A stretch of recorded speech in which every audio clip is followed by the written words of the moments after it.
और फिर हम आपको लेके चलेंगे उस घर जिस घर में ख़वातीन शहीद हुई और इस शेलिंग से उन ख़वातीन को शहीद किया गया और उनके घर को भी तबाह किया गया। अस्सलाम वालेकुम जी। वालेकुम सलाम जी। आपका नाम क्या है सर? जी ज़फ़र इकबाल कियानी, मैं यहाँ डिस्ट्रिक्ट काउंसिल हूँ, यूनियन काउंसिल चिफाड़ का, ज़िला पुंछ से। ज़फ़र साहब ज़रा बताइएगा मुझे कि जब ये 6 और 7 तारीख की रात को शेलिंग शुरू हुई थी तो उस वक्त क्या मंजर था और जो यहाँ पे नुकसान पहुँचा उसके बारे में बताइएगा।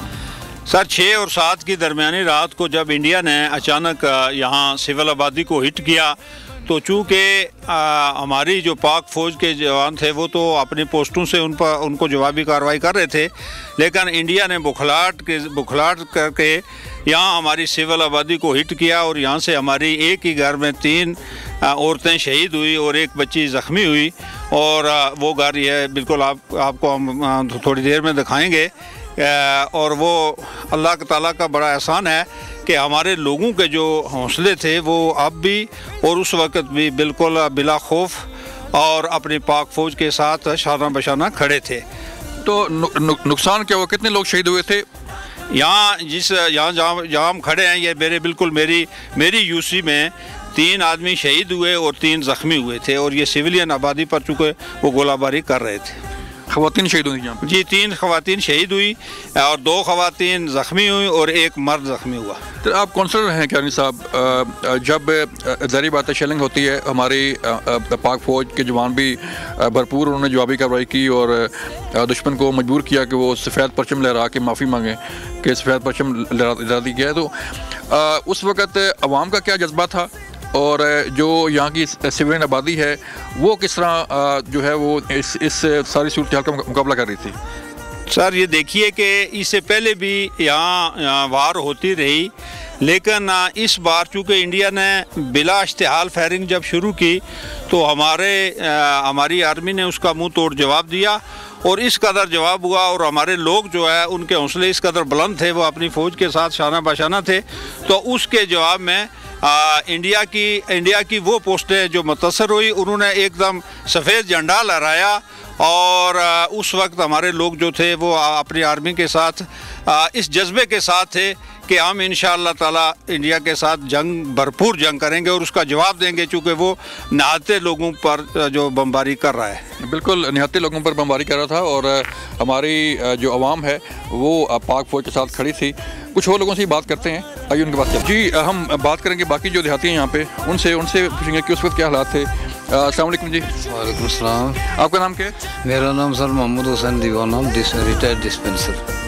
अच्छा सर बताइएगा, आप जब ये शेलिंग शुरू हुई और आप खुद जो है वो हेल्थ से हैं, तिब्बी इमदाद भी लोगों को देते होंगे, तो उस वक्त क्या जज्बा था आप लोगों का जब शेलिंग शुरू हुई? कोई डर, कोई खौफ? कोई दुश्मन ने जब अचानक ये इस देहात में हम 0 लाइन पर बॉर्डर लाइन के करीब हैं और हमारा इलाका बिल्कुल हिट में सामने है, तो उस वक्त तो जी ये चाह रहा था कि खून का एक कतरा भी है तो अपनी फ़ौज के साथ दे दूं कि बेगुनाह शहरियों को उन्होंने ज़बह किया, खून रेजी की। छोटे बच्चों का क्या कसूर, हमारा क्या कसूर? तो यही है कि हम मुसलमान हो गए तो इस वजह से उन्होंने ये काम किए।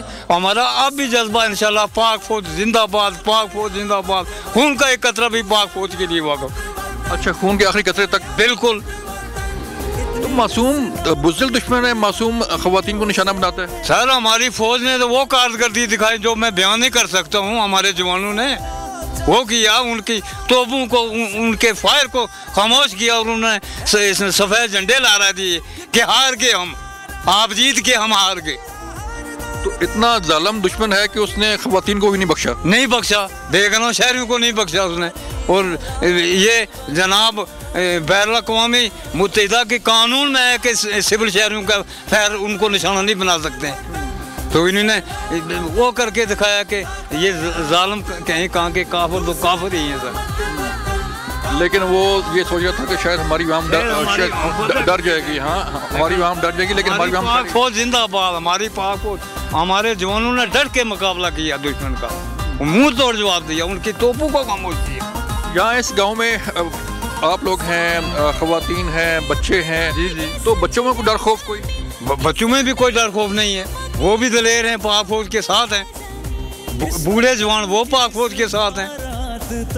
यहाँ पे हर बंदा जो है वो खड़ा है इस मुल्क के लिए, लड़ने के लिए, मरने के लिए, और बता रहे हैं कि खून के आखिरी कतरे तक जो है हम लड़ेंगे और पाक फौज का साथ देंगे और अपने मुल्क का दिफा करेंगे। कुछ और लोगों से बात करते हैं। अस्सलाम वालेकुम जी। आपका नाम क्या है? सादिक भाई बताइएगा कि आप तो बिल्कुल सामने हैं दुश्मन के, और जब भी फायर होता है तो सबसे पहले आप निशाना बनते हैं। वो हमारे पाक फौज के जवान जो है जवाब देते हैं, लेकिन आपका जज्बा कहाँ पे होता है? कैसा होता है कि आप पाक फौज के साथ खड़े होकर शान बशाना लड़ रहे होते हैं? जी बिस्मिल्लाहिर्रहमानिर्रहीम। हम पाक फौज के साथ हैं। पाक फौज हमारी डट के मुकाबला करती है और हम भी इंशाअल्लाह शाना बशाना फौज के हम भी खड़े हैं। ठीक है, तो यहाँ पे तो बिल्कुल सामने जो भी फायर होता है इंडिया की तरफ से शेलिंग आती है, आप उसका निशाना बनते हैं। तो कभी सोचा कि यहाँ से निकल जाएं, किसी और एरिया में चले जाएं? नहीं, हम अपना मुल्क छोड़ के, अपना पाकिस्तान, अपना कश्मीर छोड़ के हमको किसी जगह पे नहीं जाते हैं। हम दुश्मन का डट के मुकाबला करेंगे। डट के मुकाबला करते हैं। और बाबा जी आपका नाम क्या है? साहब, ज़ाहिर बात है जब शेल आते हैं तो आपके घरों को नुकसान पहुंचता है, तो कोई डर, कोई खौफ? कोई खौफ नहीं है सर। कोई डर नहीं है? नहीं, डर नहीं है। कोई बच्चे ना डर नहीं है, कुछ डर नहीं। अपने दीन पीछे डरता, अपने मुल्क के लिए, मुल्क के लिए। हाँ। तो दुश्मन को क्या पैगाम देंगे कि वो जो है आम मासूम शहरियों को निशाना बनाता है? वो देने जी, वो दुश्मन ही देने जी, वो तो सारा जज्बा है कि आसम दीन पीछे मर जाए। दुश्मन है, और दुश्मन को जो है वो यही पैगाम है कि हम लड़ने मरने के लिए तैयार हैं। अस्सलाम वालेकुम जी। वालेकुम सलाम सर। आपका नाम क्या है? मलिक मोहम्मद अतीक सर। अच्छा, शेलिंग होती है, और शेलिंग में कई लोग जो है वो सोचते हैं कि यार रोज़ शेलिंग होती है या कोई सीज फायर की वायलेशन होती है तो ये इलाका छोड़ दें। कभी सोचा आपने? नहीं, सारा हम हुसैनी लश्कर के पैरोकार हैं, इमाम हुसैन को मानने वाले हैं। अच्छा। तो हमारी जो तारीख, जो इस्लाम की 1400 साल पुरानी तारीख है, तो कश्मीर में भी आपको पता 70 साल से ये कश्मीरी कुर्बानी दे रहे हैं। हमारी औरतें, बच्चे, बूढ़े सब कुर्बानी दे रहे हैं। हमारे हौसले बहुत बुलंद हैं। हम बिल्कुल दुश्मन से बिल्कुल डर खौफ कोई हमें परवाह नहीं है। हम मज़ीद 1000 साल जंग जो है ना, वो भी कश्मीरी लड़ने के लिए तैयार है, और इंशाअल्लाह कश्मीर एक दिन आज़ाद होगा।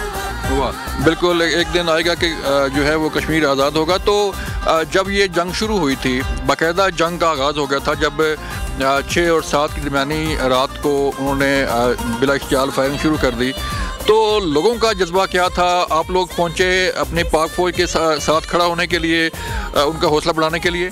बिल्कुल, हम पाक फौज के साथ शाना बिशाना थे। ये जंग सर हमारे लिए नॉर्मल बात है। 65 की जंग हमने लड़ी है, 71 की हमने लड़ी, 99 की हमने लड़ी, 17 को भी फायर। ये 4थी 5वीं जंग है। जो बूढ़े हमारे वो तो सब ये जंगें लड़ चुके हैं। जो हमारे जो बच्चे हैं ना, उनके भी जज्बात जो है ना बहुत बुलंद है, और पाक फौज ने भरपूर कार्रवाई की है और दुश्मन के मौसर जवाब दिया है। और इंशाअल्लाह एक दिन आएगा, ये कश्मीर भी आज़ाद होगा, आज़ादी का परचम कश्मीर में लहराएगा इंशाअल्लाह। जब जंग होती है तो जो फौजें हैं वो कहती हैं कि सिविलियन आबादी को निशाना बनाया जाए, ये बाकी लोगों को निशाना, लेकिन हमारा दुश्मन जो है बड़ा जो है उसको ज़रा ख्याल नहीं है कि यहाँ पे मासूम शहरी हैं, ख़वातीन हैं, उनको निशाना बनाते हैं। सर, दुश्मन हमारा बहुत मक्कार है। हमारा फौजी नुकसान बिल्कुल नहीं हुआ है। मुकम्मल सिविल आबादी को टारगेट किया गया, और यहाँ पर सैकड़ों मकान मसमार हुए। इस यूसी में जो तकरीबन 3 शहादतें हुई हैं और 2 लोग ज़ख्मी हुए हैं। मकानों की बहुत ज़्यादा शेलिंग से तबाही हुई है। दुश्मन का जो टारगेट ही है ना, वो सिर्फ सिविल आबादी है। सिविल आबादी को बहुत ज़्यादा नुकसान पहुँचाता है, क्योंकि आबादी तो बहुत ज़्यादा है। तो दुश्मन का काम यही है कि बस कश्मीरी शहीद हो, उसका मिशन ही यही है, बस कश्मीरियों को ख़त्म करना है। कुछ तो हिंदुस्तान से उसने हिंदू आबाद किए हैं मकबूजा कश्मीर के अंदर। इधर तो अल्लाह के फजलो करम से हिंदू तो आबाद नहीं कर सकता ना आज़ाद कश्मीर के अंदर। सिर्फ वो यही कर सकता है कि मुसलमानों को ख़त्म कर रहा है, और मुसलमानों की जो आबादी है वो दिन ब दिन शहीद करके कम कर रहा है। तो इस्लाम ख़त्म कर लेगा वो? इंशाअल्लाह नहीं। हम हुसैनी लश्कर के पैरोकार हैं, तो 1400 साल पुरानी तारीख है। इंशाअल्लाह तो एक दिन ज़रूर कश्मीर आज़ाद हो। तो बच्चे हैं यहाँ पे, ख़वातीन हैं, आपके रोज़मर्रा मामूलात हैं, डर खौफ बिल्कुल नहीं रहा। डर खौफ तो कश्मीरियों के अंदर, आपको बोला 70 साल से जंग लड़े, लेकिन हमारे लिए जो प्रॉब्लम रही है ना, देखे ना, ये हमारा जो सिस्टम है, तालीमी निज़ाम मफलूज रहा है। 4-5 दिन लोगों का बिजनेस मफलूज रहा है, शहर बंद रहे। ये कुछ हमारे लिए प्रॉब्लम हुई, लेकिन जंग के लिए और हम वक्त तैयार थे।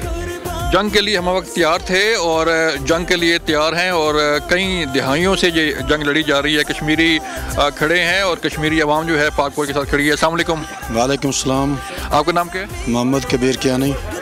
कियानी साहब, हमारा मुकाबला जो है वो बुज़दिल और मकार दुश्मन से है जो सिविलियन आबादी को निशाना बनाता है। आपका गांव है यहाँ पे, आप रोज़मर्रा के मामूलात हैं, आपके स्कूल हैं, कॉलेजेस हैं, यहाँ पे बच्चे हैं, ख़वातीन हैं, 3 ख़वातीन जो है वो शहीद भी हुई। तो कैसा जज्बा है यहाँ पे अवाम का, कैसा जज्बा है बच्चों का कि उन्हें कोई डर खौफ नहीं है यहाँ पे? हमारा इलाका जो चफाड़ है, यहाँ पर बहुत जिंदा दिल लोग हैं और बहादुर लोग हैं। अक्सर फ़ौजी रिटायर भी हैं, मैं खुद एक रिटायर हवलदार हूँ।